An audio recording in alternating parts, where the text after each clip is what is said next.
no good. Out of bounds. Contest there did enough to put her off because it was way short. Let's see now. Defense. Bradshaw now brings the ball up, guarded by Squires to Fritz. Denied there.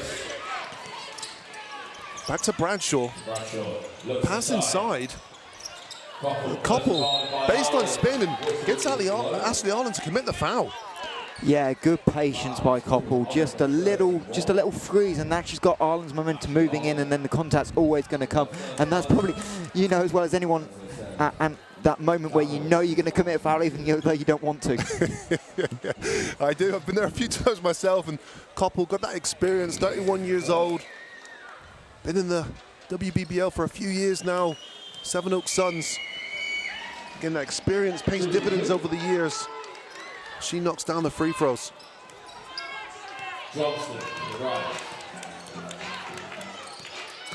Johnston looking to pass the ball high post to Kirsty Brown, who has excellent vision for a post player. She gets the open jump shot.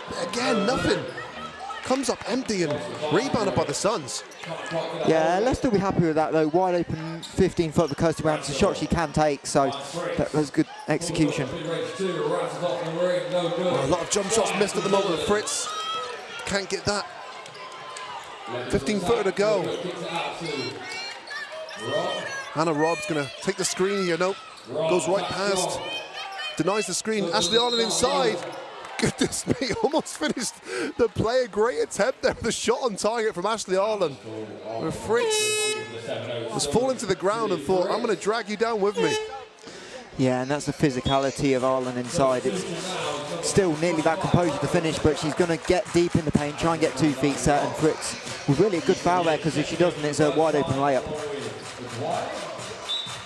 And that'll be the first foul on Fritz. O'Dwyer now entering the game. Good post entry there. Ashley Arlen will want that one back. She gets it back, still can't convert. Johnston now. Wow, persistence there from the Leicester Riders, but the resistance from Suns still not to allow any easy baskets inside. Yeah, I think Arlen will want the first one back. She probably expects herself to convert there, but the discipline of Koppel to block the second one and not foul. But Sevenoaks have got to be really consistent with that, because as soon as you don't, you'll see the foul called, as was there, and Johnson back to the line. That's 3 team fouls now for Sevenoaks Suns. Johnston gets the second one to go. A 2-point game here, and you can feel that it's a high-intensity affair already early stages in this game. Bradshaw looked to attack, goes past Squires, gets Koppel an open jump shot, too long. Rebound O'Dwyer. Again, it's another physical battle on the boards, and this time it's 15 Fritz who'll pick up her second personal foul. And that'll be team fouls number 4 for the Suns, Mike. Yeah, and you've got to be careful. It's still only 4 minutes gone to 6 minutes. Leicester going to try and get to line, get the scoreboard ticking over, because they've only made the one field goal early on. Arlen looking to go to work in the post. Nice step through. Again, misses, and there's another offensive rebound to pass to Ashley Arlen. And there's Johnston. Not only getting that rebound, but there's an assist for her. Indeed, and it'll be interesting because Coach Lembush obviously not happy. Immediately 2 subs to the table, so boxing out is an issue at both ends of the floor early on. Wow, it's Squires coming across there, but the referee calling a foul. Contact was deemed to be made. And there was a nice pass inside to Janice Manakana, who surely would have had an easy layup there had a Squires not come across. Yeah, and it's one of those, we had a fairly good angle next to the referee that I think we both thought block or not, and it was that moment of, that's why we don't have a whistle, because we don't want to have to make that split-second decision, but no argument from Squires. Well, I don't know what the exact count is in here at the moment, but I couldn't hear the whistle there, so part of that was just the noise in here is already high energy. A great atmosphere to play on a Saturday night. Janice Manakana, those free throws, extends the lead to 2. It's interesting. Hodges has checked in with tape on her hand, so we'll keep an eye on that one. Bradshaw pushing the basketball. Renee Bush pump fake. Kicks out to Bradshaw, take the 3 and gets it to go. Positive start from Bradshaw. Yeah, and if Bradshaw's hitting threes, which she's started to do in the last couple of weeks, she's going to be one of the hardest covers in the entire league. That's 5 points personal for her already in this game. And Jessica Eastforth-Yates now attacks the rim baseline. She's got some space here. Reverse layup, doesn't get it to go, but Fiona O'Dwyer with the offensive rebound. Jump shot, good. Yeah, and another offensive rebound, but what's probably concerning for Leicester is they're 0 of 5 or 0 of 6 in the paint right now, and it's not just paint, it's all the way at the rim, so they're going to need to start converting if they want consistent scoreboard. Watkins looking to pass the ball inside, and unfortunately, Hodges was on the floor and turned over by Sons there. All the while, the Leicester Riders have advanced the basketball, looking to go inside to Ashley Arlen. Oh, great cut there from Jessica Eastforth-Yates. Doesn't get the layup to go, and Renee Bush snags that defensive rebound. Another layup. There's going to be a count going on the bench with the coaching staff pretty soon, I think. On the plus side, the Leicester Riders are getting good looks, and when you're a coach, all you can ask for is good looks. No basketball player is ever going to intentionally miss a shot, but if your team's getting good looks, and Bradshaw again with a 3 and knocks it down. Goodness me, a second 3 already of today. Yeah, I mean, she's shooting 33% on the season, so it's not a bad percentage, but those have come recently, so they're going to have to lock down Bradshaw from the perimeter as well as the drives. Ashley Arlen will shoot a 3 now. Doesn't get it to go. Jessica Eastforth-Yates tries to attack the glass there, but easy defensive rebound there from Janice Manakana. Baseline drive there from Renee Bush. Too long, but she's fighting for the offensive rebound. She gets it. Bradshaw now attacks left side all the way to the rim. Left hand finish. Ariane Bradshaw, absolutely prolific right now. 10 points personal for her. Yeah, indeed, and it's that inside-outside threat. It's so difficult to cover someone that can make the 3, because that's what happened there. Eastforth-Yates had to close out. She knows she made 2, but then you expect some sort of help, and Leicester just not on sync on the same page, but terrific start by the Suns. Well, that's exactly it, Mike. If you can make shots early, the defense is so much more receptive. If you're a player like Renee Bush, who's been building up a reputation year after year, her pump fakes nearly always work because you have to honor that. But Bradshaw coming into this game with 33% free point shooter, you're not having to bite as much, but they're going to have to bite now because she's been dead iron on it. Yeah, we're interested to see what adjustment Leicester want to make on Bradshaw. It's probably on that case his help side defense. So, but then you've also got to add boxing out. You've also got to add missteps. There's a lot to address in a short period of time. So it'll be interesting to see what Leicester look like. The focus is going to be from Coach Grimmer for telling that time out. Wow, what a positive start it's been for the Sevenoaks Suns, and it's been the Leicester Riders that have had good looks, good entry posters to their guys that they want in those areas, but they haven't been able to convert, and that's what I would say a positive is for Coach Krimish Patel at the moment. It's not been a lack of executional conviction on the offensive end, it's been the lack of the end product, but the movement has been very good, and it's been more of a execution than it has a... And we have breaking news. We have an attendance record.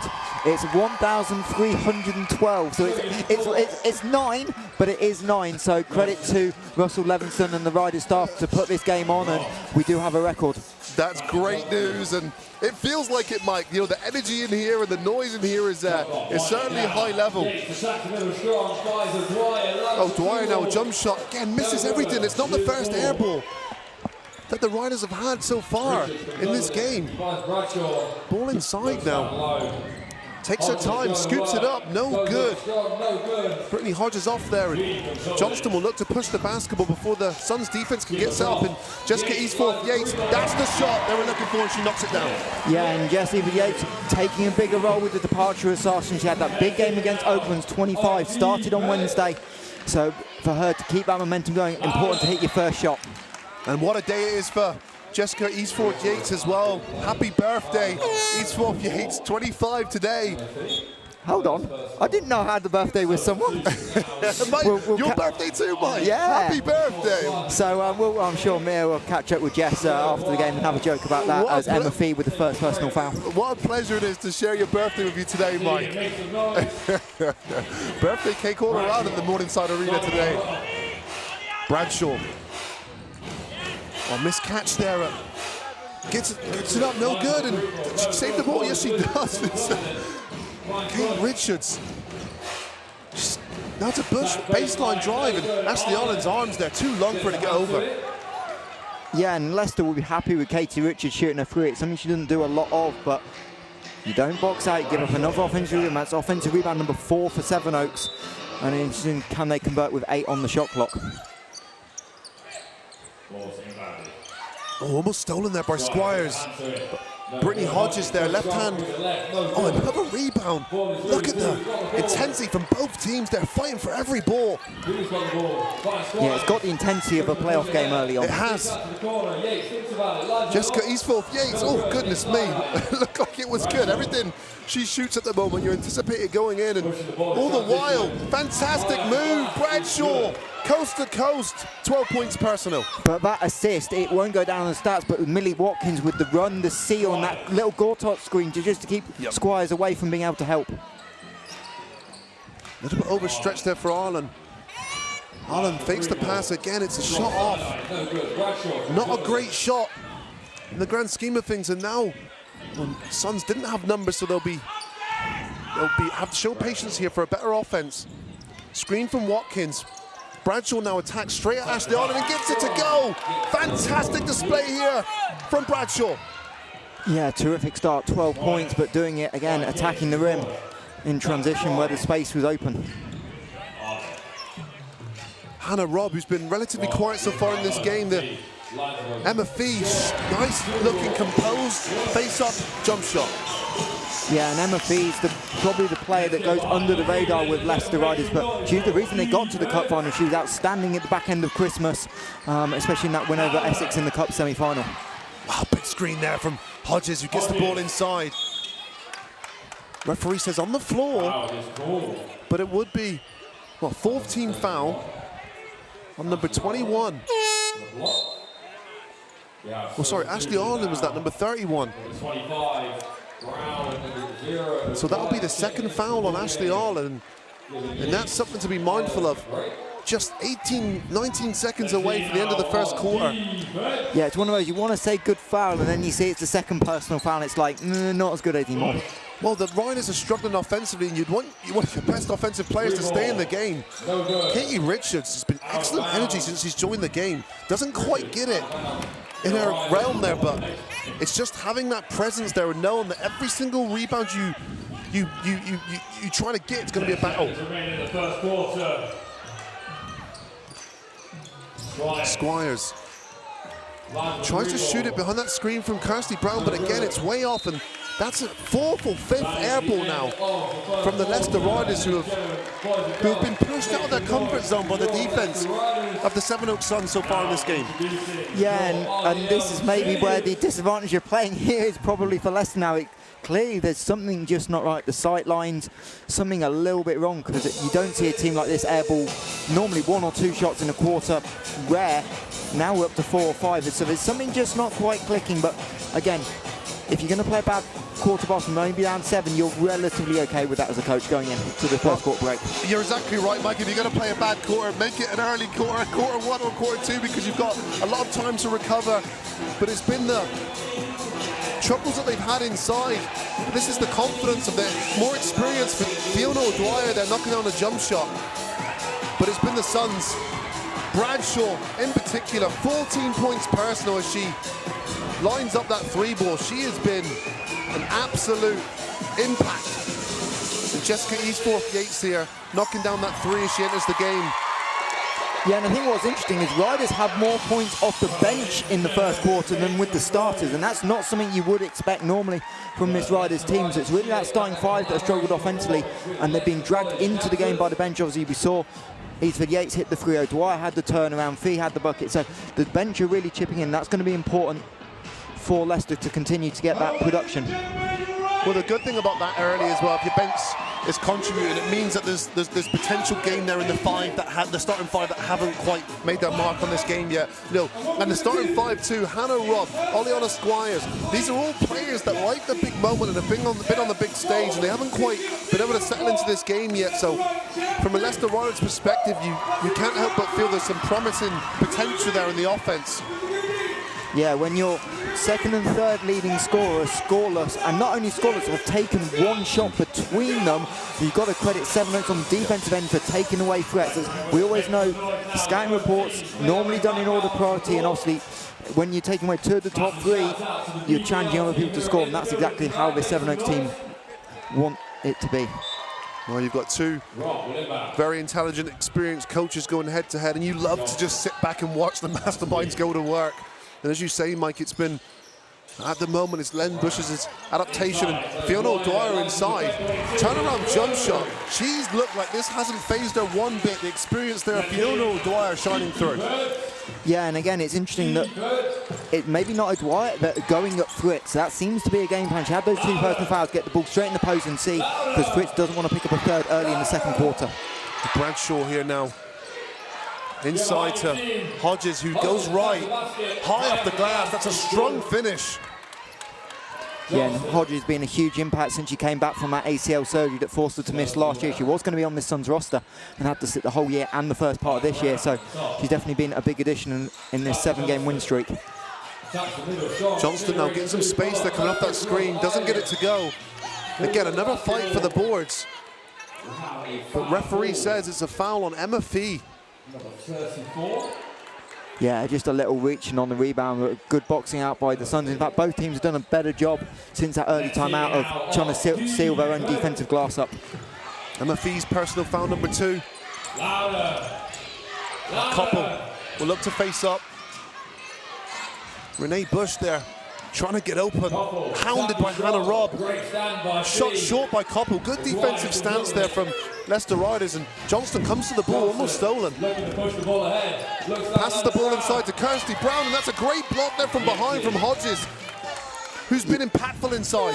Yeah, Hodges starting to get it done at both ends. Obviously gave up position to Brown, who did a terrific job sealing, but just didn't have quite the length to avoid the block by Hodges.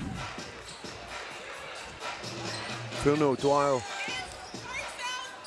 Squires to Hannah Robb, who will look to drive in the middle, all the way in the circuit. A little bump there, but a high off the glass finish. Hannah Robb gets her first 2 points of today.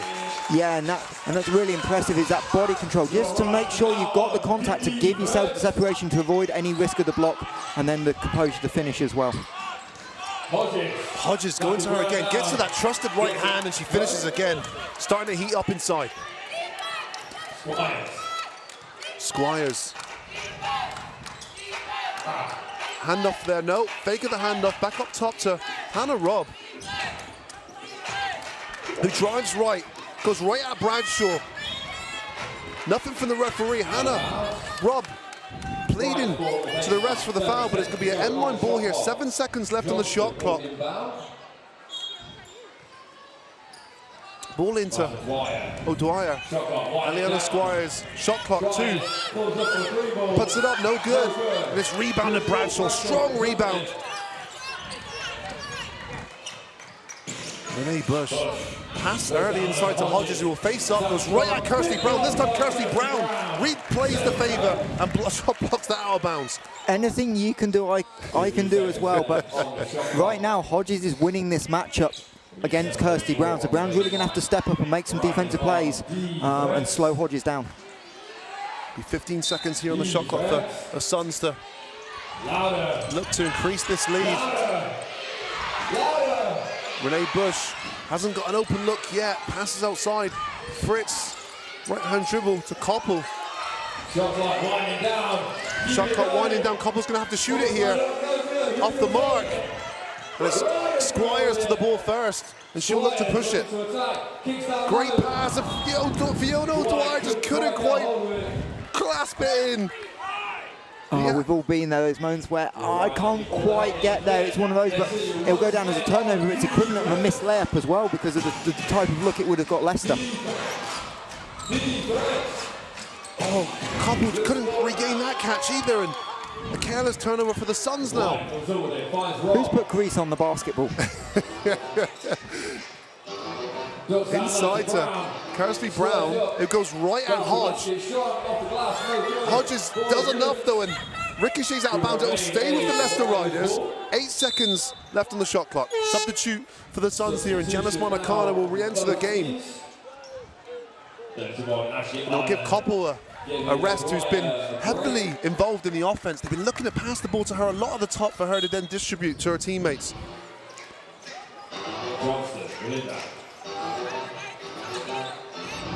Oh, it seemed to take a long time to get that ball in, and that 4.5 seconds it took. Yeah, and then Hannah Robb wasn't looking for the ball. Like, you're coming off a screen, you've got to have that internal clock, even not at the inbound. And Mackenzie knew she was close to 5 seconds, so I've got to get the ball in, and Rob just not looking at another sloppy turnover by Leicester. Pushes the basketball again from Bradshaw. She's so quick and athletic, and Hodges this time no good with the left hand. Pushing the basketball. Hannah Robner will get an open look. She puts it up, no good. Rebounded Suns, and they'll look to push the basketball now. This game increased in tempo, up and down, and Janice Monacana steps into that one, doesn't knock it down. Squires now will push the basketball. Yeah, good defense by Monacana to take Arlen away underneath in transition. Arlen was trying to get the post seal. Squires looking to use that screen set by Brown. She does, pulls up the jump shot, still no good. Great fight now from Kirsty Brown. Rebounded, passed inside, Squires gets it to go. Yeah, and credit to Kirsty Brown. It's like, I've got the rebound, I've got a lane. And Kirsty Brown almost looking like a point guard, despite being 6'3", putting the ball on the floor and then realising, actually, my best thing was to dish it off, and gets the layup for a teammate. We have a substitution. It's a foul there on Renee Bush. On Rob. Hannah Robb, excuse me. It's always the fun one on stats when you got to remember who gets fouled and who gets the foul. It's not quite the same thing, believe it or not. It's not indeed, and Hannah Robb will go to the bench to get a rest, and Bradshaw, oh goodness me, she sort of faked the pass to Janice Monacana. The fake was so deceiving, so real, it deceived Hodges there, who wasn't ready to receive the ball.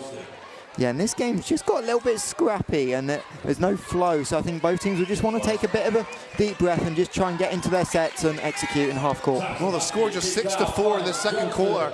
Johnston misses on the 3.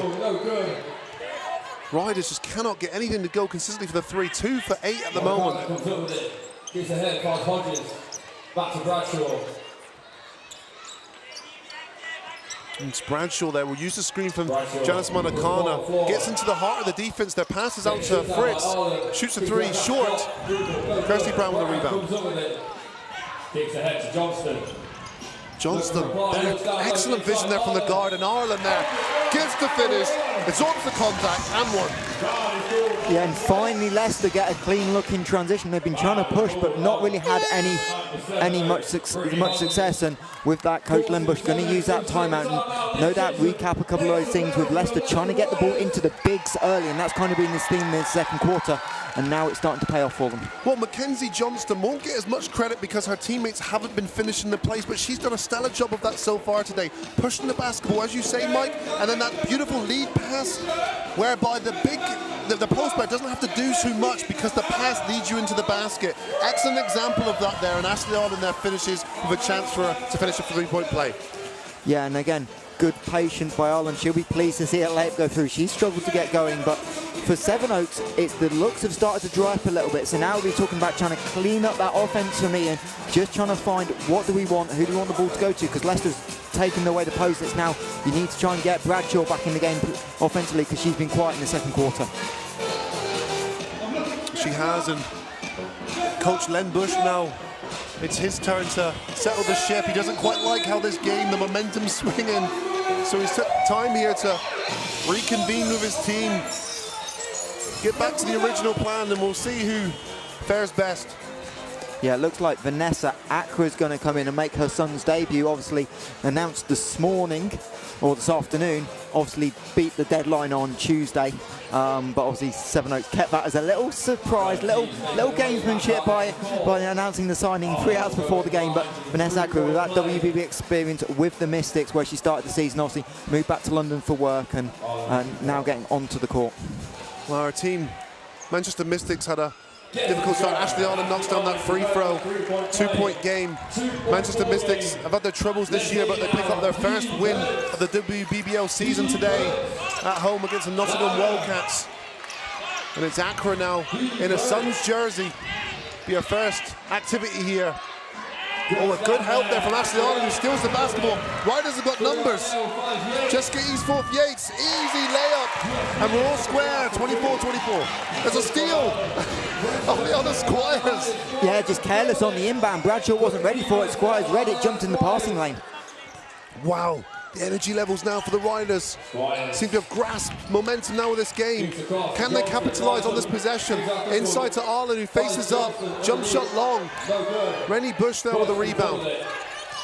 And that's where you want to be aggressive, take it to the rim. Bradshaw against Squires. Back to Bradshaw at top with it, looking for her to create, and she does. Rip through, left-hand dribble, everything but the finish. A rare miss there from Bradshaw. But another blow by him, so that'll be a look they're happy with. Oleana Squires looking to open her three-point account there, doesn't get it to go. Such an emphatic pace of this game, the ball is pushed again. Koppel finds herself picking up her dribble, in trouble here. Bush trying to get something to happen, no good with a left-hand hook shot. And that's terrific defense by Eastford Yates and Arlen to not foul and really make it difficult. Last person you want left open at the top, but Ashley Arlen can get it to go down. And the three-point woes continue for the Leicester Riders.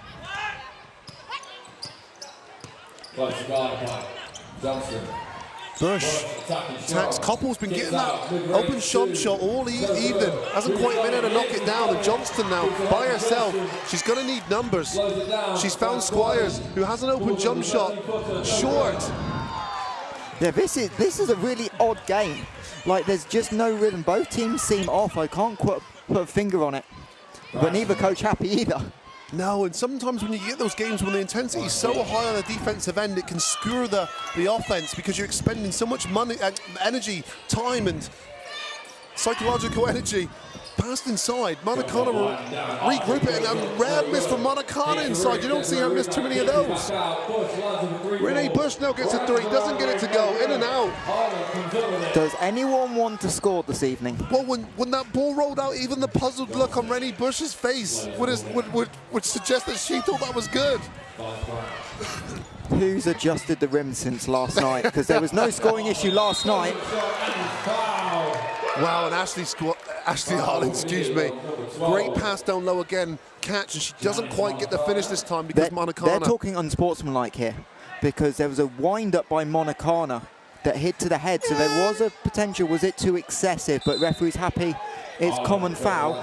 Coach Krumas Patel does not agree in the slightest. Well, it's the first foul for Janice Monacana. And here's the replay, pass down low, and oh, you yeah, that's unsportsmanlike. There's certainly a cause there, a strong cause for an intentional foul or unsportsmanlike foul, excuse me. Yeah, excessive contact to the head or neck is clear unsportsmanlike, and for me, there's a wind-up there, there's everything that meets the criteria. Referees disagree, but Monacana also lucky not to get a technical because we heard something that we cannot repeat on broadcast, and we've all been there. Sometimes that just earns you an automatic whistle from the rest, but the referee's happy to let it go. Let's keep this PG rated, it's a family affair, and you know, that replay is a personification of this game. It's a high-intensity, physical game. It hasn't been the prettiest in terms of offensive flow, but boy, are these two teams leaving it all out there on the defensive end.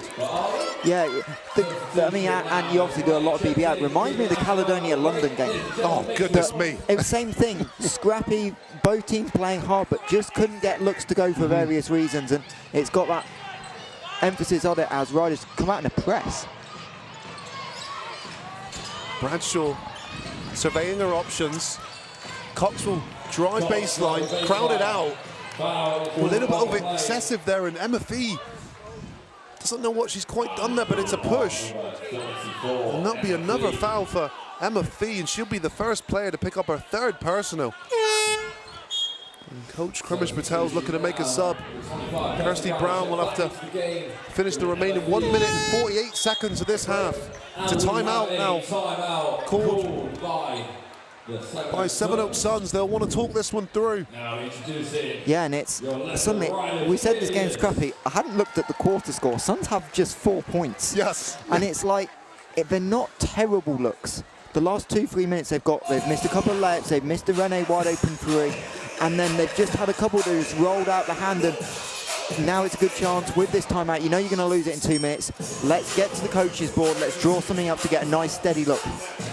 And that's it, you know, it's the way this game is, it could be one of those games where it's details, margins, every single play counts, and you can't help but feel this game is set up for a tight finish. And as you say, Mike, Len Bush will be in countless of these encounters over the years with these tight games. He, more than anyone in this building, will know the importance of getting those minute details right. Yeah, so interesting. For me, you probably go to Bradshaw. I know she missed the last layup, but she's doing the catalyst. She's got 14 of your 24, so you get her a look, or do you try and get someone like Renee going throws up the yours? Made that early jump shot to start the game, but hasn't gone since. So interesting to see which way he goes. Wow, Bradshaw, of course, had a remarkable start to this game. She hasn't quite been able to carry on that impact in the second quarter, but neither has her team. As you say, 4 points just scored on the board for them.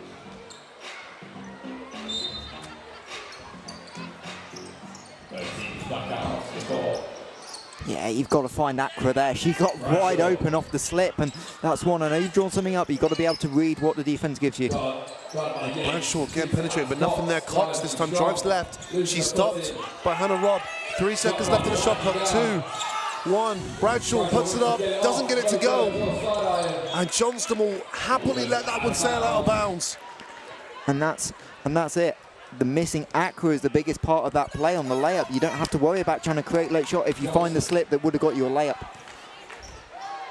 Johnston all the way around there. Jessica Eastforth Yates. Back to Johnston. Not a lot of movement for riders right now, very static. Oh, shot clock winding down. Hannah Robb's running out of options here. She's going to have to make a forced shot. Doesn't get it to go. And as you say, Mike, not much movement, no crisp cuts. It was a passing around the top there. Not making the defense work very hard. And Bradshaw, this time attacks on the other end. It takes her to 16 points personal. And Krimish Patel now will call a timeout with 54.3 seconds left of this half. Yeah, I mean, it's a perfect 2-for-1 timeout, so that makes sense. But what he's going to be mad at is, we know what Bradshaw's going to do. She's trying to get downhill early in the shot clock, and riders just haven't done a good enough job, consistently enough, of packing the paint and making her give it up. Wow, it's been one of those games where, again, everything has been hard fought. Nothing easy. Fast break points have been in short supply. 2 points each in fast break, so there's a lot of energy being expended on the defensive half court and offensive half court for both teams. So you only question now, who does that benefit going into the depths of this game as energy levels decrease? Yeah, we've got a fast-paced game without any fast break points, which is normally not a good combination for high scoring, which is probably why we're tied at 26 with a minute to go. It's really quite unique in that sense. I think the good news, the positive signs, though, from the Leicester Riders is, you know, as we identified that the bench were doing the majority of the scoring from that first quarter, but they've had, you know, impactful contributions now from Ashley Arlen, 7 points for her. Mackenzie Johnson's got 6. So you've got these individuals now coming to the party, contributing for their team. Yeah, and I expect riders to use a fair bit of clock here, trying to get that perfect 2-for-1. Probably looking for a shot. About 32 seconds left on the game clock is probably what Krumesh wants in a perfect world. We'll see what he gets. Well, Kirsty Brown's got good inside position. She shoots it a little bit earlier. Now Bradshaw will push the basketball Nothing easy. Hands there. Bradshaw regains possession. Messy offense though from Suns. Cox hands off to Hodges. Back to Bradshaw where it all started. Bradshaw now will look to attack what she's done such a good job at today. Doesn't get it to go, but it's Hodges with a rebound. And oh goodness me, Hodges went down. And you just hope that she's okay. A player returned from an ACL injury. And it looks like she's okay. Maybe just wrong footed now on the landing, which is good to see. Just a little slip, and actually, Sevenoaks lucky because normally that's not a cause to stop the game right there. But Sevenoaks would have ended up playing that probably that last whole possession 5-on-4. But referee just worried Hodges may have been tripped over, stops the game, and make sure she's all right. Well, Mike, you're spot on. When I tore my knee, Newcastle Eagles ran down the other end of the floor and scored a 3. We lost by 1. I remember it far too well, and unfortunately I was with the team that year. It's never ideal.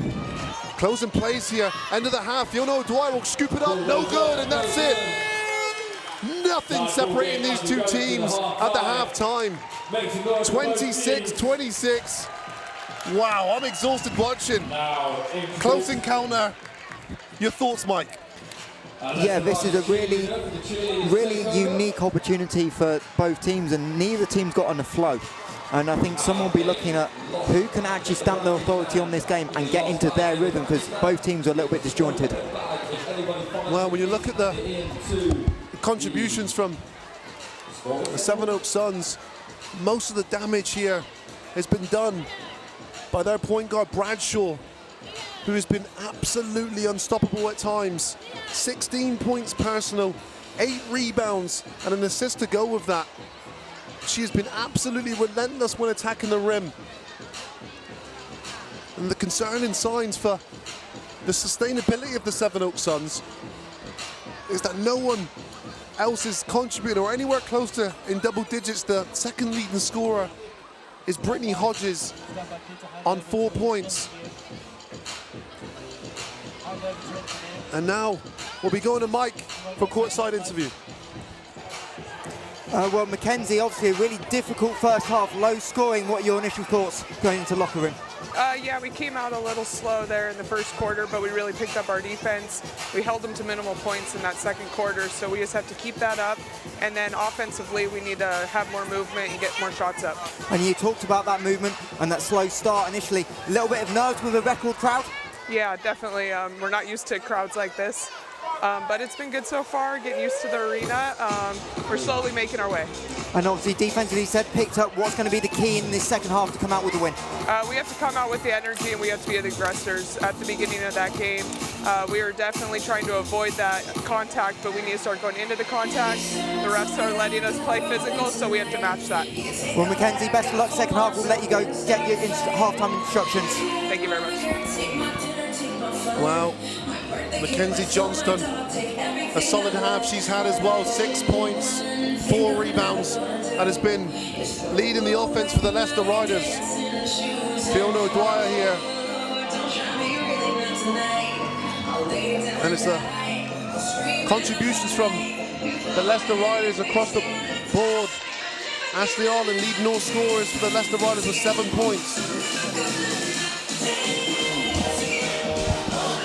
And Anna Robb, Oleana Squires, those prominent figures that they have in the starting 5 really struggled to get themselves going, just on 2 points apiece.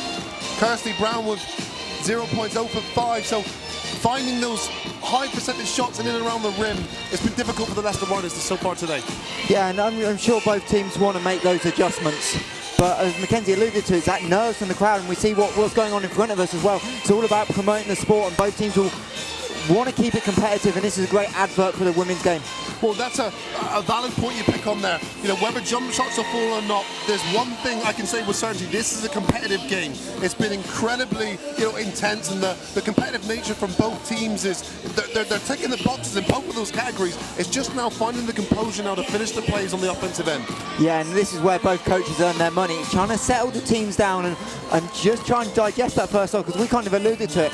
It's a little bit just messy all around. It's not, we can't specify what one thing, so it's going to all of that I'm sure they'll make their adjustments with.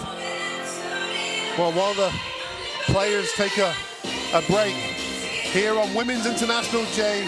We are inundated with current and future cheerleaders. There are young women everywhere expressing themselves via dance. And the crowd seem to love this halftime show, Mike. Yeah, and it's terrific, and it's all about inspiring that next generation. Obviously, it kind of was a theme of the Olympics all the way through, but to see so many young kids on the floor being inspired is a great thing. It is indeed, and as a father myself to a 3-year-old little girl, it's she's a few years away from this, but I hope as a parent that she finds something that she loves doing and she wants to pursue it. You know, whether that be arts, dance, basketball, sport, whatever it is. I think when an individual finds a passion and then pursues it, everyone on the court we've witnessed today as well, it started with a passion, it started with fun. It's why you get involved. It's only later that it develops into it could develop into a professional job or a career, as we're seeing now in the WBBL with some of these athletes now on court. Yeah, and then that's what Ashley talked about in that pre-game, is she's got a mare, 4 years old, and her being able to witness something like this, see this, is all about building that future, that inspiring. Ash won't mind as a mum what sport it is, what pathway it goes down, but as long as she can be in a position to inspire, that's all what it's about. Well, I think a number of people will be inspired today, and as we continue with the dancing here in the scenes from the Morningside Arena. Remember, on this sellout crowd, 1,312, which beats the previous record by just 9. But we beat it, they've done it. Leicester Riders will now hold that baton as hosting the largest attendance in a WBBL league play. Of course, we've seen larger attendances in the O2 Arena, in the National Indoor Arena, Utility Arena in Birmingham, and the Emirates Arena. Of course, we'll see the WBBL Trophy Final as well. So the fans are coming out, the numbers are coming out, but for a league game, this is something to revel in and celebrate. Yeah, and there's so many teams are starting to build towards it. Obviously, the Newcastle attendance, Essex are doing their own event next week. London, they're starting to get more and more people in. It's deceptive at the Copper Box, obviously, but more teams are making that effort, and it's a great thing for the league to move forward and keep building on year by year. Well, as we look to continue to grow the profile of British basketball, male and female, this is certainly a good advert. And here we see not much between these two teams at 26-26, and me and Mike will take a short break, and we'll be right back for some high-octane, intense second-half action between the Leicester Riders and Sevenoaks Suns.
Welcome back to the Morningside Arena on Women's International Day in front of a WBBL record attendance. 1,312 have turned out to watch this top of the table clash, the Titan clash between the Leicester Riders and the Sevenoaks Suns.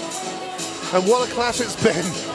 We're no wiser than we were at tip-off. Both teams 26-26. It's been that high intense playoff feel to the game. I'm ready to strap myself in for round two for the second half. Mike Morris, will you join me? Yeah, for sure, and I think both teams are going to look to just try and dictate their will. It's interesting, we were talking off air. The biggest talking point was almost the team spent so long in the locker rooms. Normally neither team were in there for long. They didn't come out till 3-4 minutes to go. So that both teams and both head coaches trying to make a lot of adjustments right now to get ready and try and get their team over the line. Well, neither team certainly didn't need any more repetitions to get up and down this floor. It's had that frantic pace, up and down, up and down. So I think the coaches would rather distribute those halftime minutes for time spent in the locker room, sitting down, preserving energy, but also getting mentally locked in, because that's what this is going to be. It's going to be the team here who have that more mental resolve here and able to execute the details, because at the moment nothing separates these two teams. Yeah, indeed, and I just caught a quick word with assistant coach Nick Moody from the Riders and said, what's the biggest adjustment? And I got one word, Bradshaw. And Arian Bradshaw's obviously dictated this game. She's got 16 of Sevenoaks' 26 points in the half. So if Leicester can slow her down, they've done a terrific job on everyone else. They believe they can win this game by that, just that one small adjustment, never mind everything else on the offensive end, and trying to get people back in rhythm. Well, it'll be interesting to see how they tackle that as well. You know, maybe they'll put someone like a Hannah Robb, or someone with that defensive orientated mindset where they can just harass and pester and try and slow Bradshaw down. But she's been such a problem just because she has the ability to go coast to coast. She's extremely quick, she's athletic, and she's been finishing as well as knocking down the three. She has 16, leads all scorers of this game, and she is 2 for 2 from the three-point line, as well as shooting 7 for 11 overall on the floor. Yeah, and it's those downhill drives that Leicester took away the one late in the second quarter, and that's going to be the recipe. I know Riders do film in locker rooms, so I wonder if they got that clip in and goes, this is what we can do, and now we just need to repeat it consistently. Well, sometimes knowing what to do and doing it are two very different things, so we'll see how this pans out, and it'll be Bradshaw and the Sevenoaks Suns that will start proceedings in this second half. Couple up top, which we've seen much of in the first half. Fritz here will look to attack Monacana. Starting the second half, looks to attack, spins, pump fakes. Patience there, Fritz towed the line, doesn't get it to go. Kirsty Brown able to save it from going out of bounds. It's Mackenzie Johnston now who pushes the basketball. Yeah, and both teams did a better job in the second quarter tidying up the glass. The first was like an offensive rebound battle. You get one, I get one, but good early stop by the Riders. Well, this offense has been much in the hands of Johnston, who dribbled up the top here. Squires will look to get her evening going. Step back jump shot, which is a tough shot, well contested there from Fritz. Bradshaw, the walls, pushing the ball again. Monacana's got some space, doesn't get it to go. Arlen with a rebound. Yeah, and Sevenoaks done a better job earlier taking away the post-up. That's where Leicester had some success, was the early post-up in transition, but Koppel and Monacana back this time. The transition's been absolutely nothing for both teams, just 2 points fast break.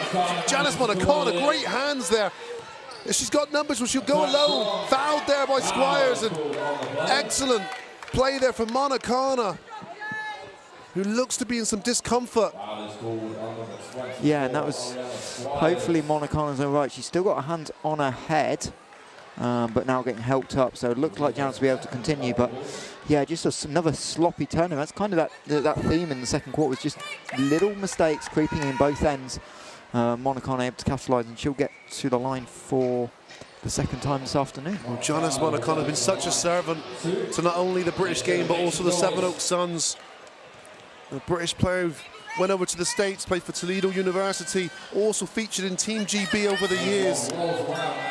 Of course, retired, and thankfully decided to retract that decision as well as having stints in Sweden. She's played the majority of her career in Sevenoaks Suns, and here she is now contributing to the team, giving her Suns a 2-point lead. Well, you say thankfully, I'm not sure any of the coaches are thankful, apart from Len. I'm thankful as a spectator. Great pass outside to Squires. There's an open look. It's short though. A lot of short shots from the Leicester Riders. Potential fatigue setting in early. Bradshaw attacks, spins. Right hand hook shot, no good. Johnston now looks to attack Koppel. Great pass inside, no it's not, Bradshaw. Fantastic defense play from Bradshaw, and that's a line you'll hear a lot this year. Fantastic defensive play from Bradshaw. Yeah, and she was the defensive player of the year in Atlantic 10 for a reason. It's that day one we knew what we were going to get, but she's done it in so many different ways. She's done it on a switch in time, she's done it sprinting back on a mismatch, and then obviously she does a terrific job on ball with guards as well. Leads the league in steals at just under 4 steals a game. Impressive numbers from a former defensive player of the year. Renee Bush looking to make something happen now. Shot clock was winding down. No one seemed to know, including myself. Again, it's where the atmosphere in here just sucks you into the action.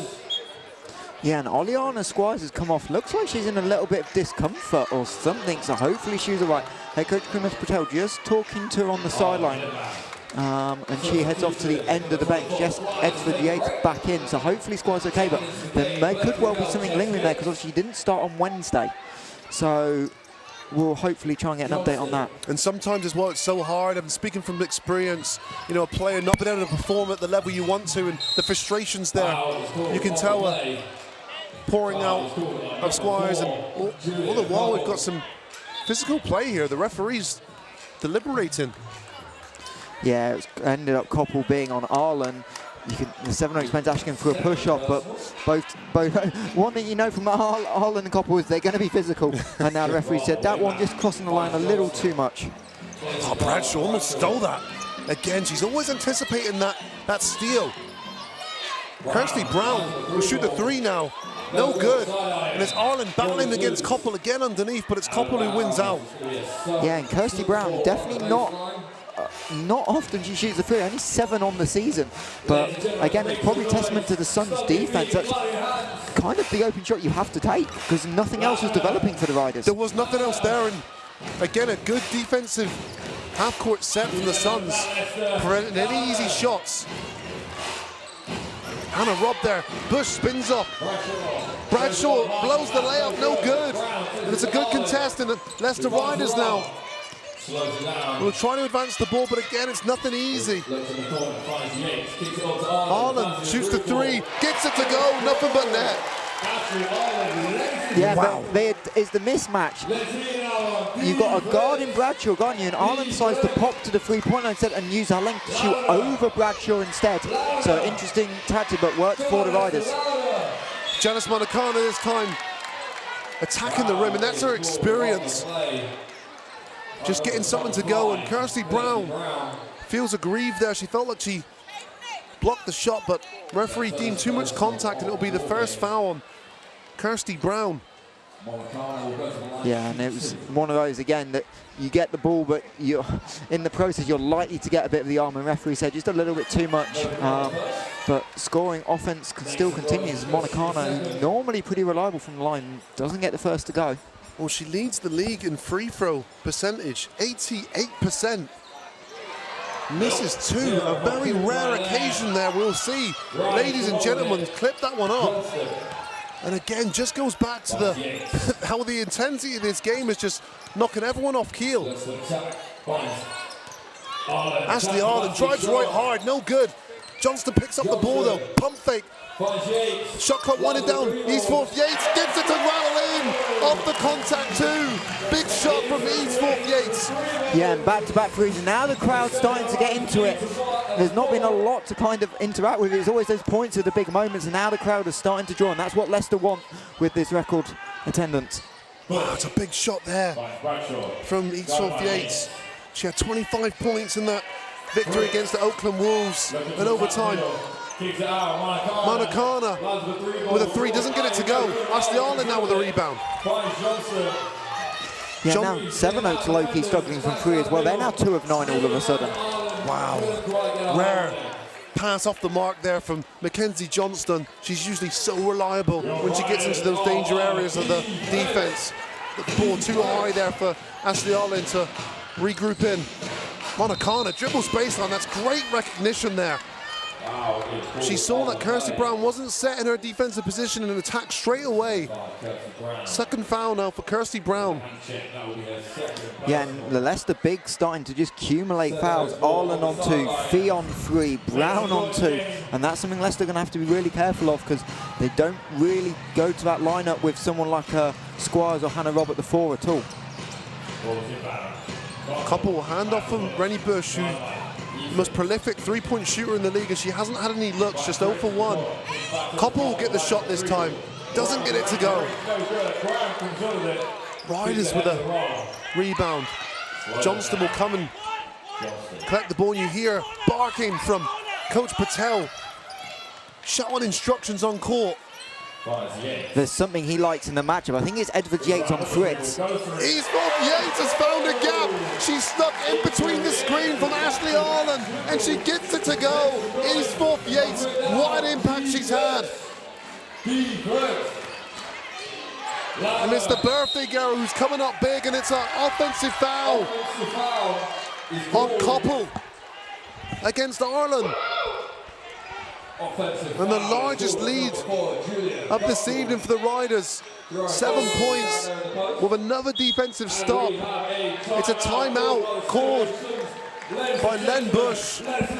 Yeah, and that's one you have to take. This game's been so competitive. A 7-point lead almost feels like a huge lead. Obviously, in the context of basketball, it can wipe away in a minute, but just the rhythm of the game. But Leicester have got all the momentum, 3 triples in a row. Now the offensive foul on Koppel.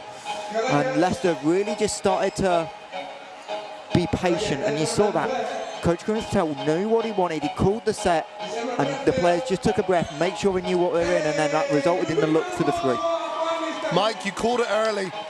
The bench production, 17 bench points so far from the Leicester Riders, just 4 for the Sevenoaks Suns, and it's been the birthday girl, Jessica Eadsforth Yates, 11 points personal for her, 3 for 4 from the 3-point line, and all this chaos, missed threes, it has not phased her one bit. No, and we talked about it, it's that momentum. You get an opportunity with Beth Sarson leaving to know you're not just an important part of the rotation, you're now vital to the team's success. Stepped up against Oakland, got the start on Wednesday in the second game against Oakland, and now carried it over into the day. Well, confidence is a beautiful thing when you're a basketball player, and sometimes just having that change in roster. Beth Sarson now leaves, departs, which means it gives more opportunity to Eastforth Yates, who's taking it with both hands and shooting her way to very healthy percentages.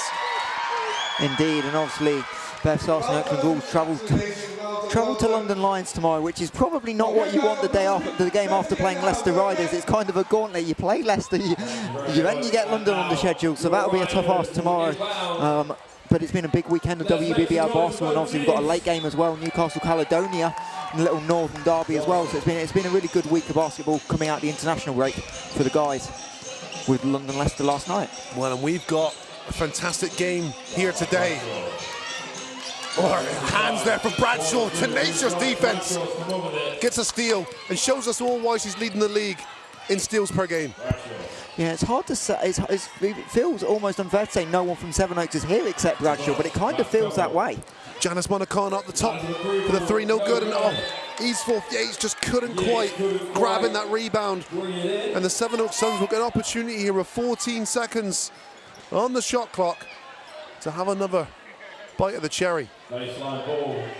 Yeah, obviously last time Sevenoaks had an end-line ball, they missed Akra on a slip underneath. She's not in the game, but I wonder if they go to the same play and try and get the same look on a slip. Wow, it's Manakana. The worrying thing for Suns at the moment, they had 26 at halftime. They're still stuck on 28. They've only scored 2 points. And Janice Manakana, inside left-hand finish. The only Suns player to score in the second half. And beautiful deep position on Rob. There's not a lot you can do when you get 2 feet inside the charge circle almost. Arlen, back out to Rob. He denies the screen there and stopped. Picked up her dribble. Eastwolf Yates, shot clock winding down. She will look to shoot the ball against another shooter and it's short, but it's a good rebound. Kirsty Brown's on the floor. She's still got the basketball. And she passed it to Jessica Eastwolf Yates, who finishes the play. Incredible persistence there from Kirsty Brown, who gets the assist to the kind Eastwolf Yates. That's a play you'll never see on the top 10, but deserves to be in the top 10 just because the audacity and the tenaciousness of the Riders not to give up. I think that deserves its rightful place in the top 10. What a play. Hodges misses, and it's Riders now in pole position as they look to advance the basketball again. Oh, good deny there from Koppel, not allowing Ashley Arlen to catch the ball on the block. Well, not a lot more movement here offensively. Shot clock at 5. Ashley Arlen's going to have to throw up something here. She gets her leg all the way to the rim, and the defense just seems to open up like the Red Sea.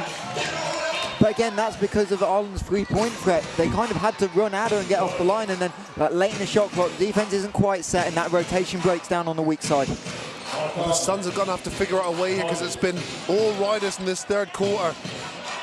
We lead the third quarter 13-4, and another missed shot from the Suns. And Hannah Robb will look to advance the ball. It's a great pass. Just get Yates to slow down the play.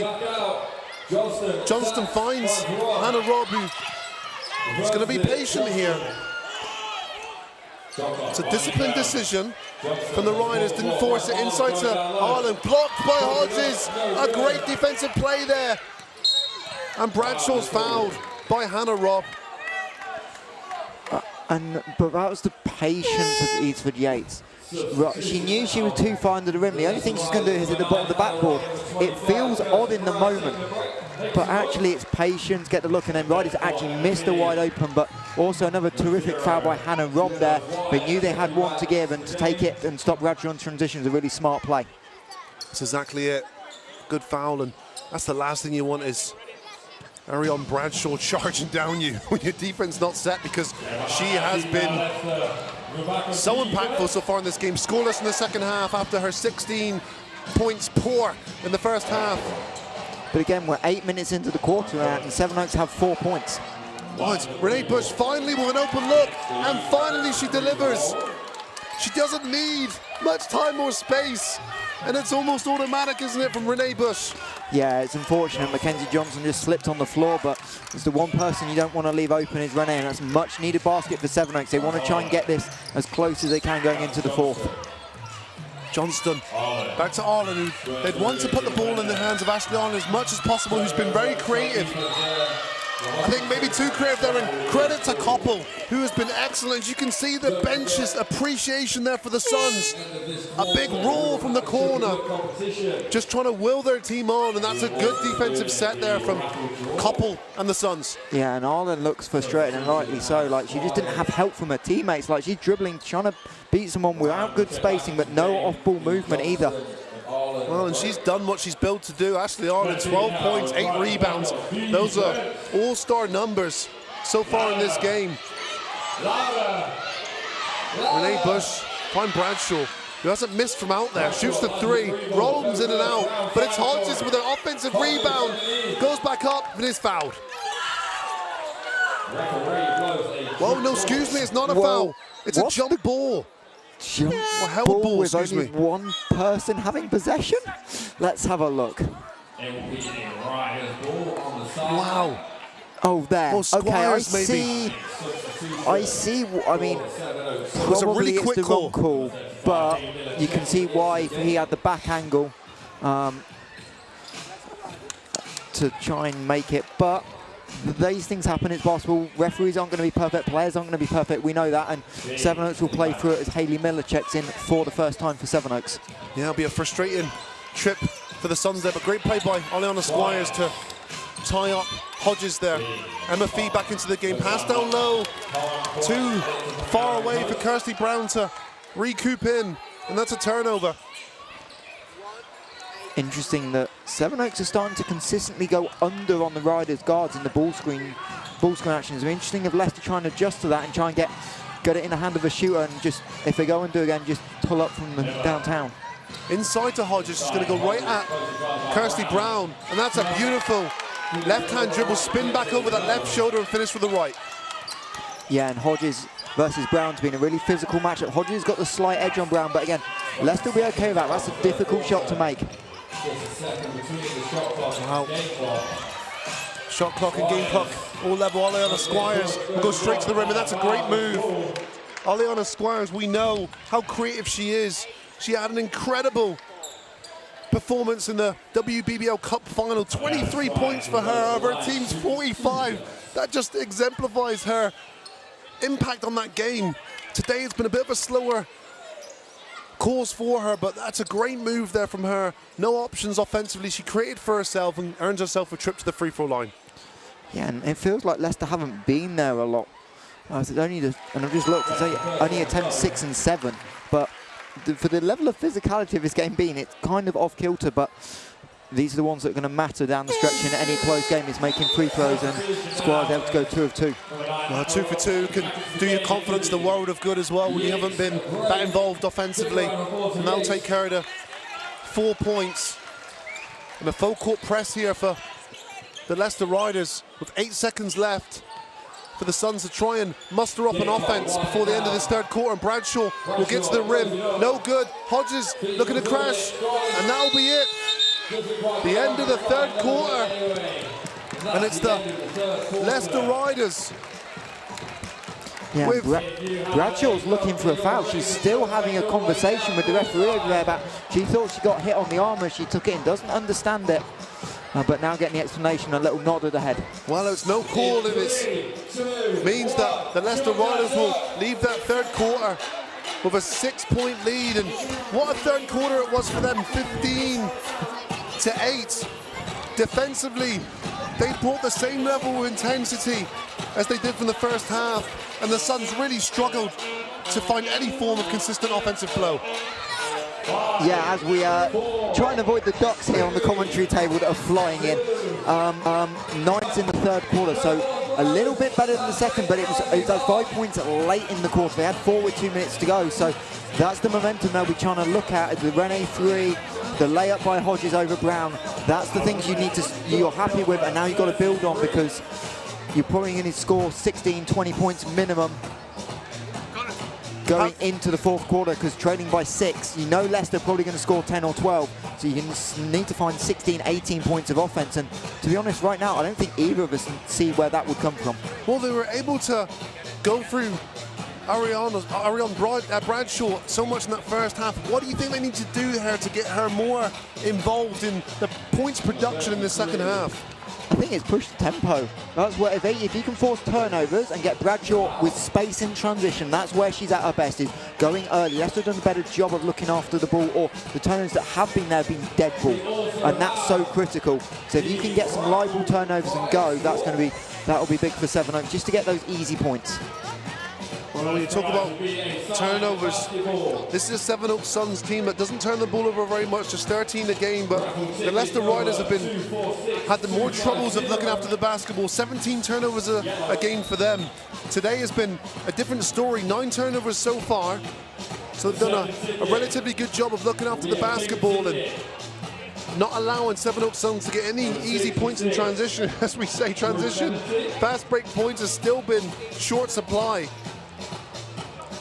Yeah, and I think it's these easy points and points at the foul line that are going to make a difference in a close game, trying to make free throws as well when teams get the opportunity. Well, they want to get Renee Bush and Janice Monacano involved more as well offensively. If Renee Bush can get any type of open look, we know how deadly she is from out there, and Bradshaw passed the ball inside to Brittany Hodges. That's a great block there from Ashley Arlen, who has possession and is looking for help from her teammates, and Hannah Robb comes to collect the basketball. Kirsty Brown running the full mismatch inside.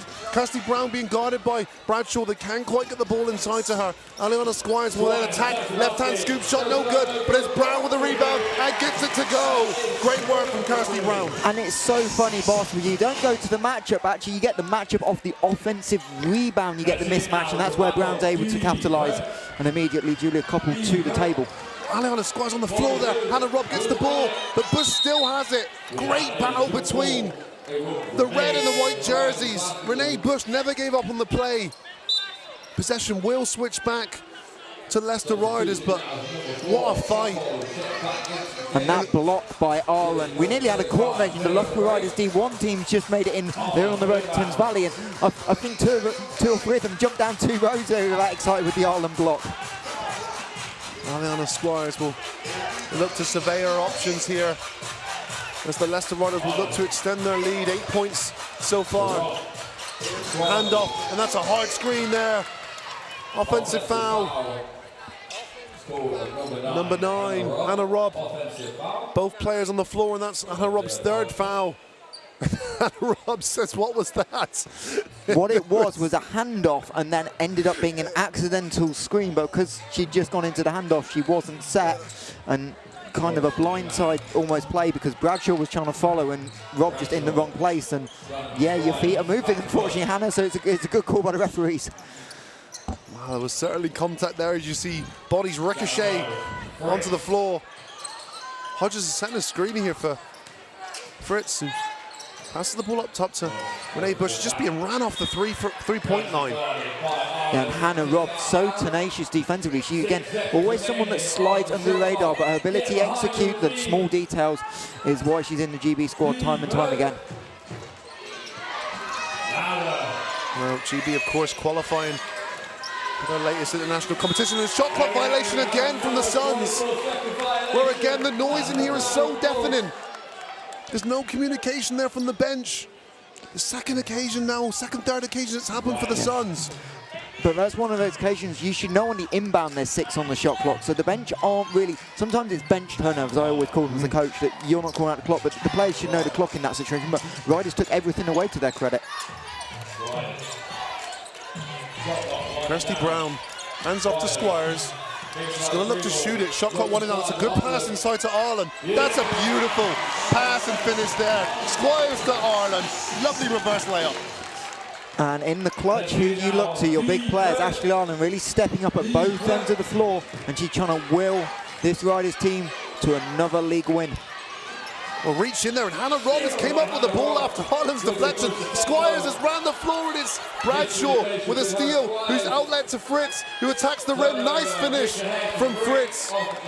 And that's, again, Squires knew to stop because she realised it was Bradshaw that trailing. Bradshaw's going to be in a foot race, but unfortunately, Hannah Robb not quite on that same page, and a costly turnover for Leicester. Squires, wow, she levelled up that 3. What composure to knock that one down. Oleana Squires, 7 points personal. Yeah, and again, Sevenoaks going under the screen, and that's the adjustment that we thought Leicester might make, is starting to shoot that. Bradshaw attacks the rim, back rims. Rebound Hodges, no good. And Suns are just in a world of hurt right now on the offensive end. They just cannot get the ball to drop.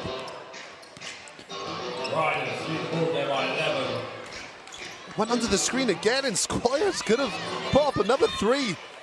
She decides to pass the ball, and Fiona O'Dwyer has been consistent with that jump shot. Kirsty Brown almost snuck in there, 6'2", almost snuck in and stole an offensive rebound. Bradshaw shoots the 3, no good. Well, that's one of those shots, isn't it? It has to go in. Yeah, and you're starting to look at time and score and go 11 with 6 minutes to go. It's almost getting to now or never stage for Sevenoaks just to make a run. Even a 6-0 run gets you back in within striking range, but if you don't get there in the next couple of minutes, this one might be done.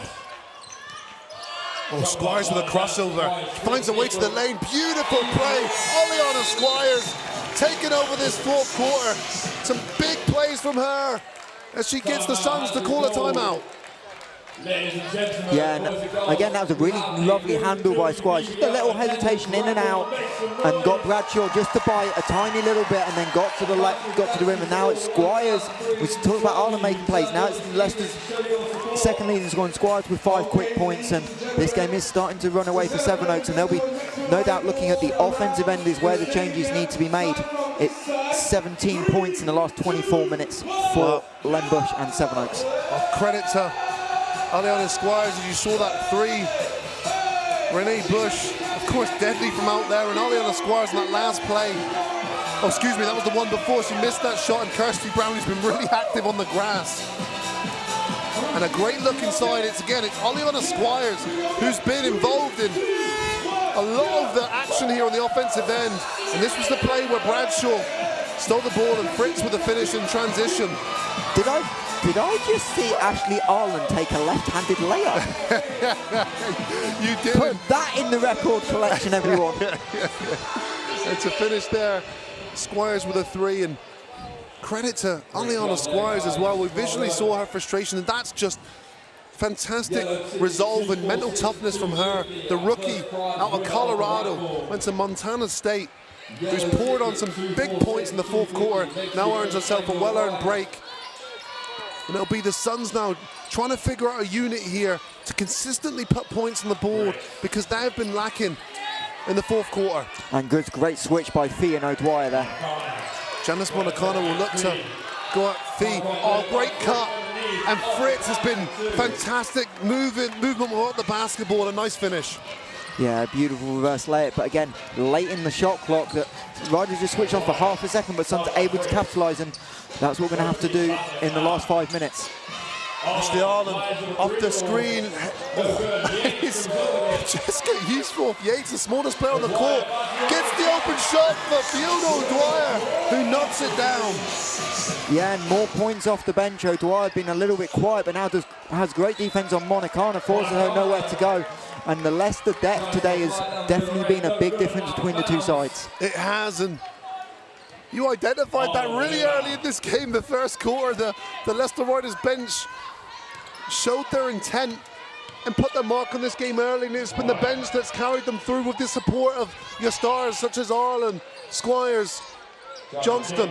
Johnston, here she is, the mid-range ball up, in and out. Emma Fee battling for the boards, but Fritz does enough.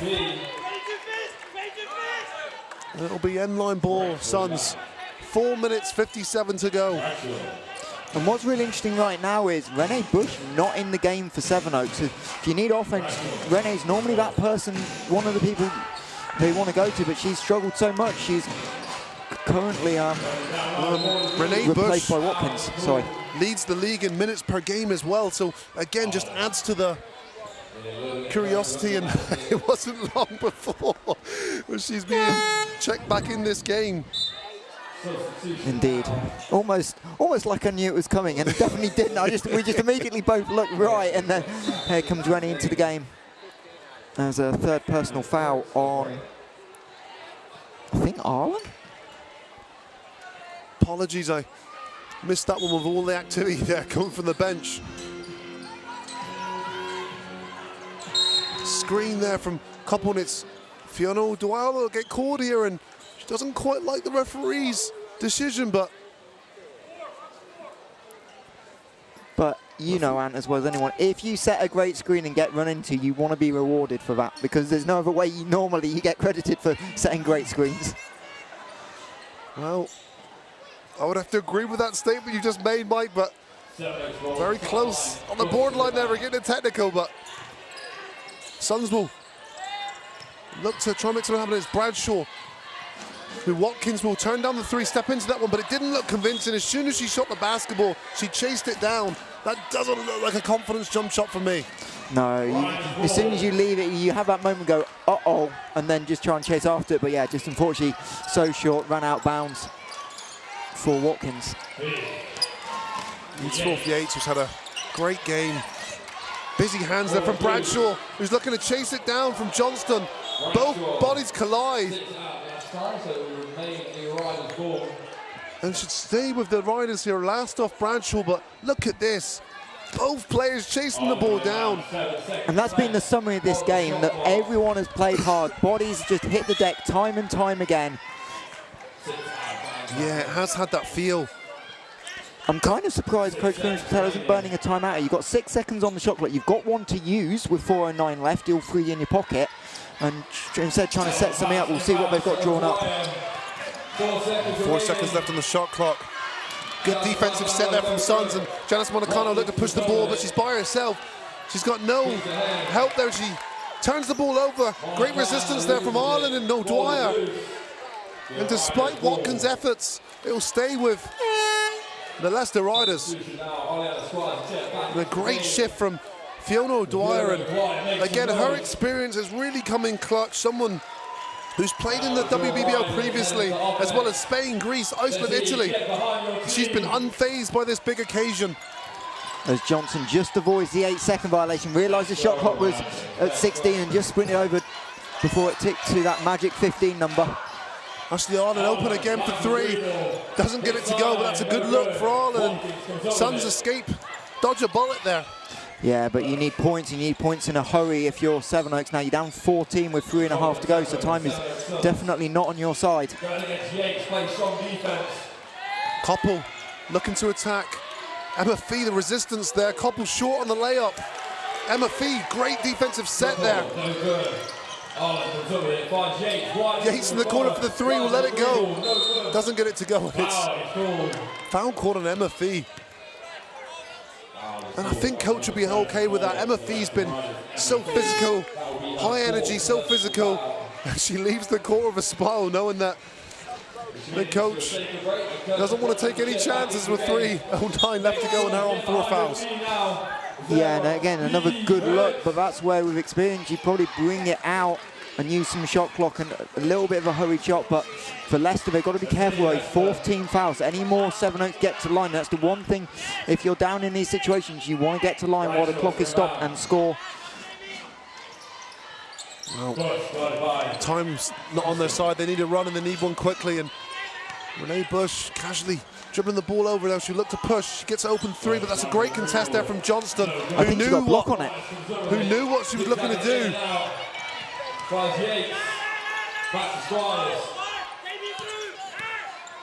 Yeah, and here's the coach and Jay pretty much realised might take another shot, don't want it.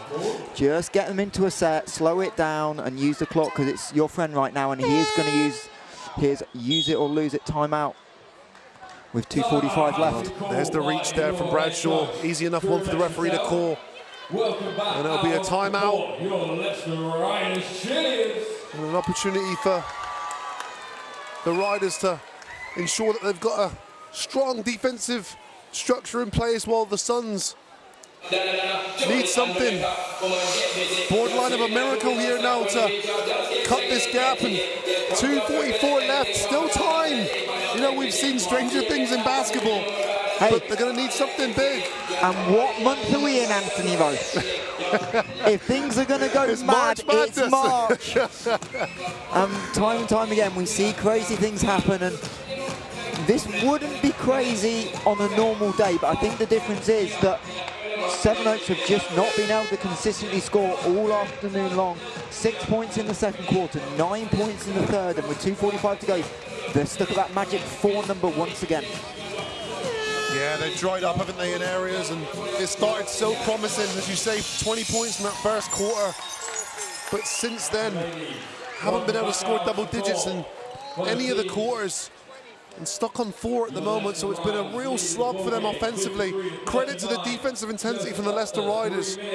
But both teams have put in a shift on the end of the floor. It's been a defensive clinic at times. Aliana Squires step into a jump shot, which is short.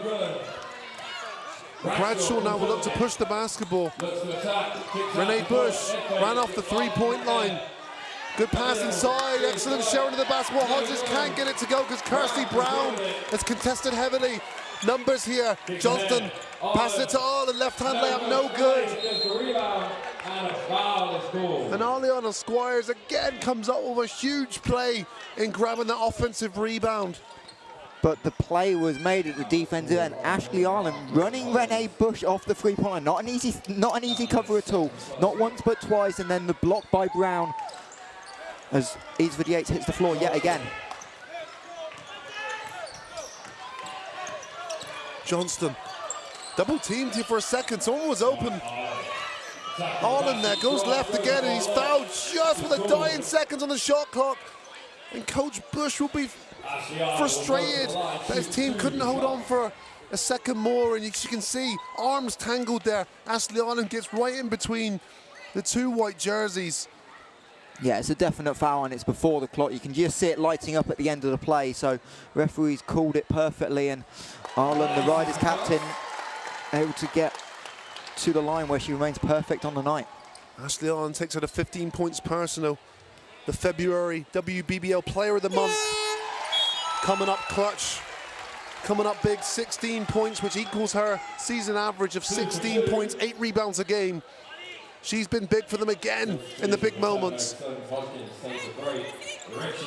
Yeah, and this whole Riders roster's contributed one way or the other this afternoon. It's not, there's no standout, but it's just been that team effort as Johnson, who has probably been one of the quieter players, comes up with the steal. Wow, it's a jump ball decision. It looked to me like Johnston was clattered from behind, and a good anticipation there from Eastforth Yates, who created the Suns turnover initially and then outlet to Johnston. But it'll be Suns ball here with just under 2 minutes to go. Bradshaw will pull up for three. She's fouled on the three-point line.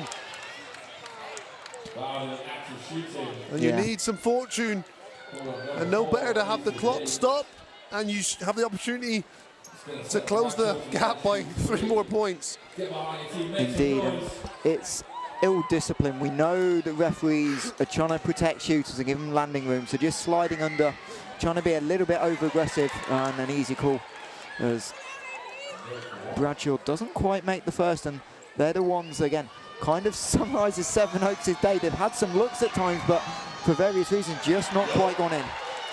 Yeah, sometimes it's the legs as well. When you, of course, this is the visiting team, and they've played such a high-tempo game on the defensive end. It can have a knock-on, a negative effect offensively.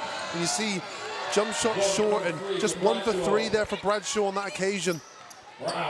And again, sums up their shooting woes in this second half. But she maintains the intensity on the defensive end, Bradshaw. Absolute persistent on the defensive end, and Johnston will find Eastforth Yates for 3 and gets it to go again. Jessica Eastforth Yates, 16 points personal. And I think that is what we call a dagger. Bradshaw again, another layup missed, and Johnston is fouled. She's not happy, and neither is Cox, who doesn't back down. 2 competitors. Shake of the hand there, and it's Cox that gets a technical foul. Wait, let's see. They look like they gave a double technical as Johnston had the ball. I think she's in disbelief, but also, you know what? I love the passion by Katie Cox. She's a youngster. She's 16 years old as we have a look on the replay, but she's going to try and put a stamp on this league and be physical, be aggressive, and not back down. Well, that's all you can ask as a coach, is to keep fighting into the end. They're literally fighting. The referee blocking our view there. And they called unsportsmanlike on Cox, so she's ejected. They've got an unsportsmanlike technical, and then technical, I think, on Mackenzie Johnston as well. So it'll be 2 and the ball, but Katie Cox ejected from the game. Wow. Wow, that's over excessive in my opinion, and Katie Cox is still on the court. Usually with an injection, you'd have to leave straight away, so I believe Katie Cox is still on court. Yeah, well, you're saying now the referees are going to fix it because they've realised, and Dan Cox, our crew chief, and Len Bush is talking it over, and Katie's just inquiring because I don't think she realises she's got the unsportsmanlike and the technical. But it's a shame because this game's been so competitive. It's not boiled over until that little moment. Yep. And indeed, Cox looks like she will head to the locker room. Wow. Wow, that was a very harsh. We've seen a lot gotten worse over the years, both BBO and WBBO. And the youngster Cox, 16 years old. It'll be an unfortunate lesson here for her today, but credit to her for not backing down. While Johnston will go to the free throw line. Yeah, and Cox is captain, obviously, the GB under-16s in the summer. She'll no doubt represent GB again. I believe she goes up to the 18s this summer. Now, Coach Grimmett Patel up 20 is going to give some of the youngsters a chance, and that's Kate Davies, I believe, checking in. Well, this is the opportunity here for youngsters to get on court. And the adrenaline will be high. But it's good, these moments here, when you look at it, you just think, okay, it's just a minute and 20 seconds. But I remember playing as a 16, 17-year-old, and again, running around the court like a headless chicken. But these are the moments you learn in. You get a little bit of lesson from each second you play on this stage. Yeah, and I think the thing that we've let's upon now is it looks a 20-point game all of a sudden. Yeah. But it's not been that type of game because how competitive, how physical it's been. It's been back and forth. Leicester have always kind of been in control since the second quarter. Yeah. But 20 is definitely not proportionate to how the game's gone. No, it hasn't, and it's been much due to the offensive tap completely shutting off for the Suns. Just 5 points in this fourth quarter, and the credit to Leicester Warriors, they've been the team that's been able to maintain that consistent intensity that was started, that set the tempo in this first quarter. Oh, Squires inside, pump fake, goes baseline, passes to Kirsty Brown, who finishes the play. Excellent interior play there from the Leicester Riders. Yeah, and Squires again, the heads-up play just to find the cutting Kirsty Brown. Difficult pass, but slot it in perfectly. Koppel, who's had a solid game, hands off to Bush. Still Bush, no room. 3-point line, she gets knocked to the ground. And Renee Bush, who's been excellent for the Sevenoaks Suns this year, averaging just short of 16 points a game. She hasn't been able to put her mark on this game. She's been heavily scouted, heavily guarded in this game. Just 5 points for her. Yeah, and Sevenoaks down at 25% as a team, which is really never going to be enough to win a game. And you've got to credit the Leicester defence. They made the adjustment on Bradshaw, and unfortunately for Sevenoaks, they just didn't have anyone else able to consistently step up and score for them. Ladies and gentlemen, get to your feet. And Squires will look to control the offense here for penultimate time and turns it over. And Suns, as Akron comes up with the ball. Renee Bush being pestered by Squires from behind. Both teams not giving up any inch. Hand in the lane is Kirsty Brown. No, it's a turnover there. Jasmine Graham just thinking, the eye's got right, I'm on the big stage, I'll go wrap around, go for behind the back, go for layup. Unfortunately, she loses the hand in, but Leicester have a bit of a laugh about it because you're up 20, you can always do that. Sometimes it's the way it goes. It's really difficult to remain composed, especially in environments like this.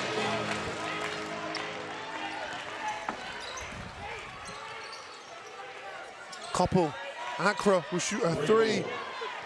No good, and it's rebounded. No good. Right, Davies there. And 3.9 seconds left. 3.9 seconds remaining on the game. Yeah, and I mean, credit to Leicester. They've come in, stepped up, obviously off the back of a tough game Wednesday, being taken to overtime, but they've done a good job adjusting. Wow. Oh, this game is not done yet. They do not want it to end.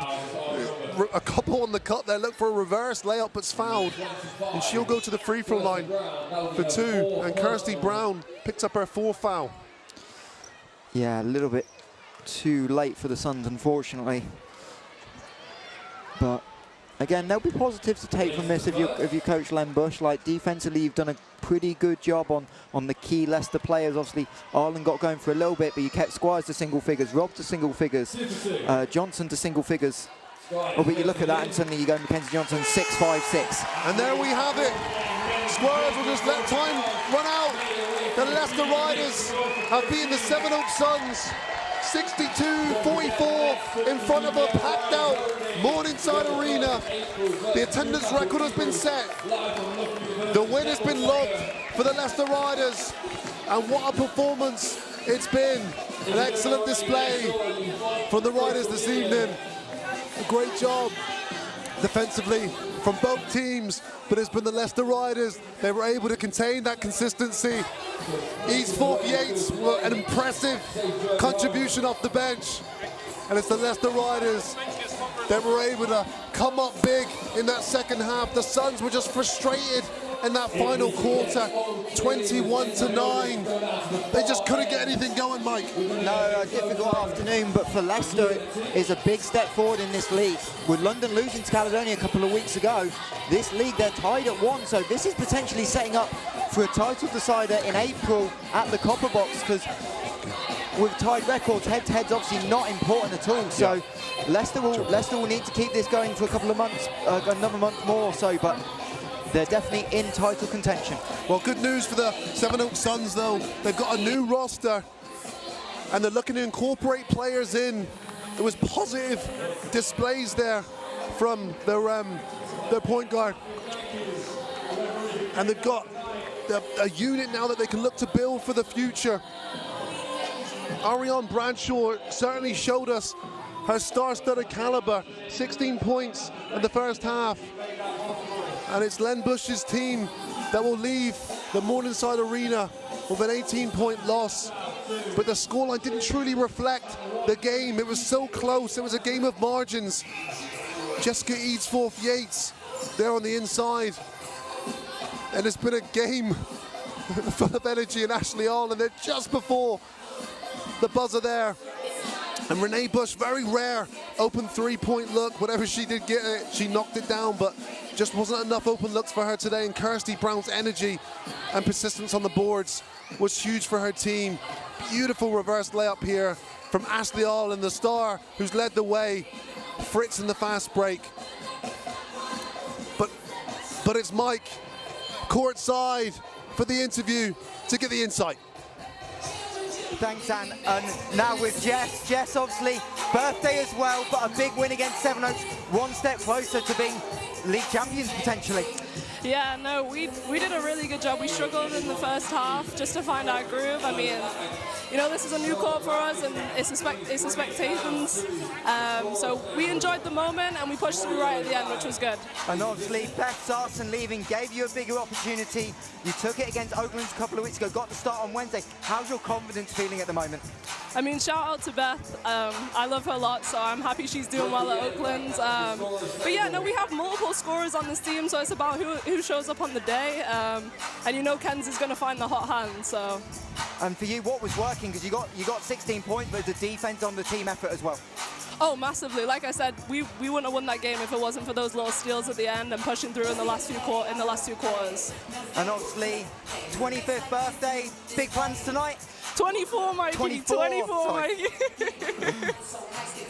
Right, Jeff, we'll get you to get cooled down, and well done this evening. Oh, no problem. Thank you. Great insight there from Eastforth Yates, as she had such an impact on this game. Here she is running the floor. She was able to score in a number of ways, as well as her teammates. Ashley Arlen there with the top of the key. But this is where she was so prolific, Eastforth Yates, from the three-point line. Her points poured in from off the bench, and just a little bit of space. That's all it took for her to get those shots off. Inside here to Janice Manakana, who did a lot of her work in and around the rim. Eastforth Yates again with a finish. Ashley Arlen finishes the play before the shot clock. And we're here, another interview here with Mike. Over to you, Mike.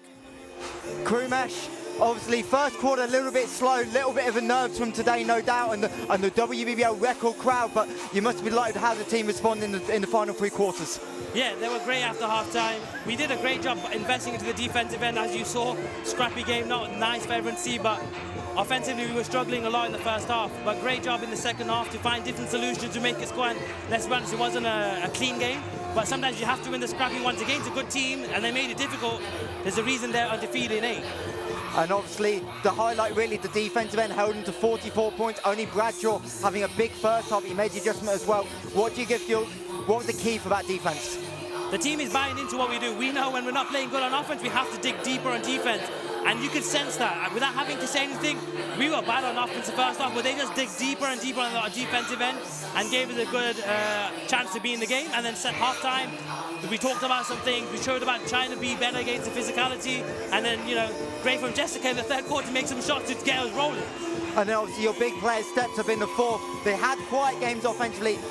But how pleased are you with your leaders to step up in those moments, and how much more are you going to need of that if you are going to try and win the title? It was excellent. We've been talking about it. We have a great group, great bunch of people that work really hard, but we don't have any natural leaders. So this was a great environment for them to be in, to be like, come out your comfort zone, I need more people saying more things. And they actually said more and more things, and that resulted in a good result for us. And finally, record crowd, but the scenes right behind you with the pictures, how important is this day for the organisation moving forwards? It's amazing. We want to do this more and more and more and more because we want to see these crowds for women's basketball. It should happen all the time, not just a one-off. So this is us trying it, and we want to try and mimic it and see if other teams can mimic it, because you can see people want to be here watching the women's basketball. We just got to do it more, and hopefully others can follow. We copy Newcastle, Essex are doing next week, and maybe we can do it again. Well, Krimesh, thank you for your time, and best of luck next week on the road at Essex. Thank you, Michael. Well, a happy Coach Krimesh Patel there. His team had a really difficult start to this period. They were down after the first quarter, 13-20, but their resolve came through, and they were able to top their opponents today, the Sevenoaks Suns, who were made very, very difficult. But a happy Coach Krimesh Patel, and of course you've been reunited. You've worked with Krimesh Patel over the years. How has he evolved as a coach? I think his experience, he's gone through the reps, obviously learning at Leicester initially as an assistant, then getting the opportunity. But the 2 years abroad with Western and Sparks was huge. Chance to go build a professional program and keep developing. And you can see the confidence in this team that he's built. They're thriving. The energy in the group has really clicked, and they're enjoying it and having fun. Wow, happy scenes here all around at the Leicester Riders. 62-44. They'll continue their surge to the top of the WBBL with a 12-1 record, with every other team behind chasing the Leicester Riders. It's a day of records. It's a day of joy for the Leicester Riders. Top of the pile. And me, your commentator, Anthony Rowe, joined by Mike Hanson Morris. Thanks for joining us. Good night.